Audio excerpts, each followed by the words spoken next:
Tuanku, kenapa Indonesia sudah 80 tahun Indonesia merdeka masih sekarat nilainya, Tuanku? Belum bisa menjadi 24 karat. Oh, itu karena rakyat Indonesia itu belum bisa menjadi tuan rumah di negeri sendiri. Kamu lihat, di pedalaman sono, suku Baduy, dari alam saja mereka bisa menghidupi dirinya sendiri. Contoh ya, dalam pertanian, dalam berkeluarga, dalam bermasyarakat, mereka hidup tentram dan damai. Dan mereka taat membayar pajak. Coba lihat, dari alam saja sudah bisa memenuhi kebutuhannya.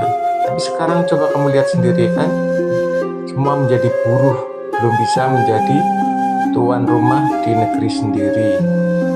Nah, ayo kita pulang dulu ke istana.